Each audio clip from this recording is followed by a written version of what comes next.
इलाज study platform पर आप सभी का स्वागत है। इस वीडियो में डिस्कशन करेंगे एक बहुत ही अच्छा और सारगर्भित निर्णय हमारे समक्ष आया है, जिसमें कहा गया है कि जो जीओआईटी का पद है उसके लिए डिग्री होल्डर भी एलिजिबल होंगे।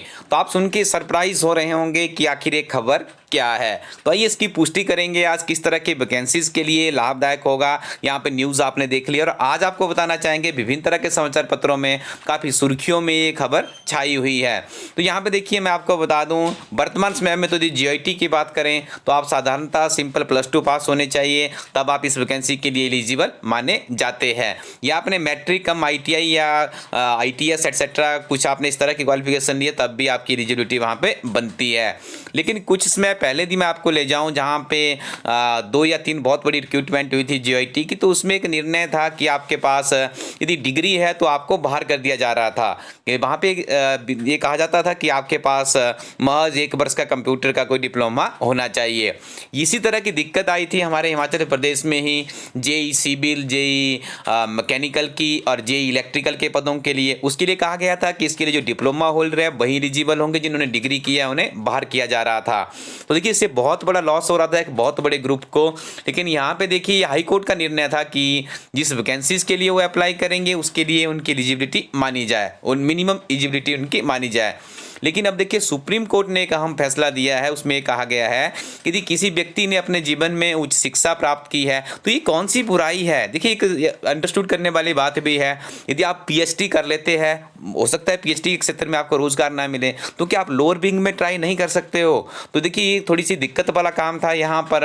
यदि आपने बीटेक किया हुआ है तो आपके पास तो उच्चतर डिग्री है, तो क्या आप वो डिप्लोमा जो लोअर विंग वाले उसके साथ में अपना तैयारी नहीं कर सकते हैं। तो यहाँ पे आप इन सारे प्रश्नों के ऊपर विराम चिन्ह लगा है और सुप्रीम कोर्ट का ये ऑर्डर आया है। और यहाँ पे मैं आपको बताना चाहूँगा, यदि आप यहाँ पे स्टेटमेंट पढ़ेंगे, जो हिमाचल प्रदेश कर्मचारी चयन आयोग उसके सचिव है जितेंद्र कंवर, उन्होंने भी कहा है, इसके ऊपर उन्होंने भी अपनी प्रतिक्रिया दी है कि जो जजमेंट आई है सुप्रीम कोर्ट की, इसे बोर्ड के समक्ष रखा जाएगा। बोर्ड का मतलब है जो Himachal Pradesh staff selection commission है, उनका जो चेयरमैन है, जो उसके सदस्य, उनके समक्ष इसे ले जाया जाएगा। और 222 पदों के लिए junior engineering electrical post code 663 की चयन प्रक्रिया डॉक्यूमेंटेशन तक मुकम्मल हो चुकी है। अब बोर्ड जो भी फैसला लेगा उसी के आधार पर सुप्रीम कोर्ट की जजमेंट को लागू किया जाएगा। तो अच्छी खबर मैं इसे कुल मिला के कहूँगा। लेकिन यहाँ पे यदि हम बात करें तो वर्तमान में जीओआईटी की जो आरएनपी रूल्स बने हैं तो उसमें इस तरह का किसी तरह का भी कोई यहाँ पे फैसला नहीं होने वाला है। लेकिन जो 556 में बहुत से लोगों को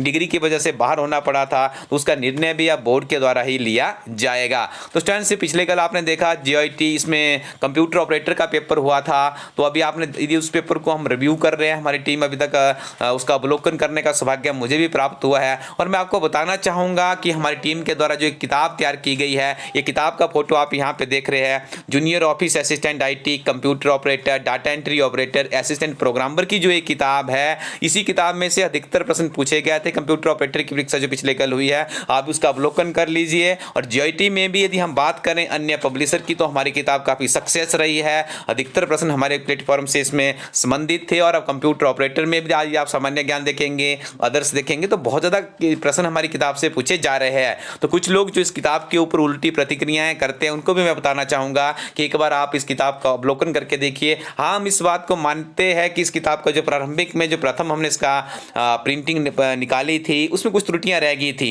लेकिन उसके बाद हमारी टीम ने निरंतर प्रयास किया, निरंतर संशोधन किया है और बहुत ही गजब की अध्ययन सामग्री हम इस किताब में अब और भी सम्मिलित करने वाले हैं कुछ दिनों में। तो आप इस किताब को परचेज कर सकते हैं इलाज स्टडी को.in वेबसाइट से। इस किताब को परचेज करने से पहले आप हमारी वेबसाइट को विजिट कीजिए इलाज स्टडी को.in को, उसकी डिस्क्रिप्शन में जाइए, इस किताब के कंटेंट्स देख लीजिए, बहुत ही बेहतरीन कंटेंट्स है। और ये किताब आपके लिए यदि 100% का आंकड़ा नहीं भी छू पाती है तब भी आपकी निश्चित तौर पर हेल्प करेगी, क्योंकि इस किताब को ऐसे अध्यापकों के द्वारा लिखा गया है जिन्होंने खुद अन्य अनेक प्रकार की इस तरह की बड़ी बड़ी परीक्षाएं क्वालिफाई की है।